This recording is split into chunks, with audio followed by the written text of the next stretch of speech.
మీరు మిడ్‌నైట్‌లో సడన్‌గా మేలుకొని, ఎవరో మేమాలి జూస్తున్నట్టు ఫీలయ్యారు మామా. కానీ షాకింగ్ ఏంటి అంటే, సైంటిస్ట్స్ చెప్పిన దాని ప్రకారం నైట్ టైమ్‌లో మన బ్రెయిన్ ఫియర్‌ని ఎక్కువగా ఇమాజిన్ చేస్తుంది. డార్క్‌నెస్‌లో బ్రెయిన్ ఇన్‌కంప్లీట్ విజువల్స్‌ని డేంజరస్ షేప్స్ లాగా ఇంటర్ప్రెట్ చేస్తుంది. అందుకే క్లోత్స్ హ్యాంగింగ్ ఉన్నా కూడా హ్యూమన్ ఫిగర్ లాగా అనిపిస్తుంది మామా.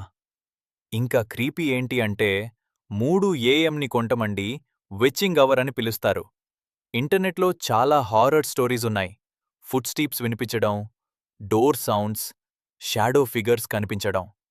సైంటిస్ట్స్ మాత్రం చెప్పేది sleep deprivation and fear imagination reason అవ్వచ్చు అని. మామా, మిడ్‌నైట్ సైలెన్స్‌లో ఎంప్టీ రూమ్ కార్నర్‌ని చూస్తే ఎందుకో బ్రెయిన్ ఆటోమేటిక్‌గా ఫియర్ క్రియేట్ చేస్తుంది. ఇమాజిన్ చెయ్యి.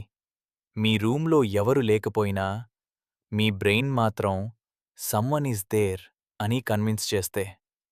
ఇలాంటి ఎక్స్‌పీరియన్స్ మీకెప్పుడైనా జరిగిందా మామా? మిడ్‌నైట్‌లో స్ట్రేంజ్ సౌండ్స్ విన్నారా? లేదా షాడో ఫిగర్ చూసారా? నిజంగా ఎక్స్‌పీరియన్స్ చేసుంటే కామెంట్స్‌లో చెప్పండి మామా.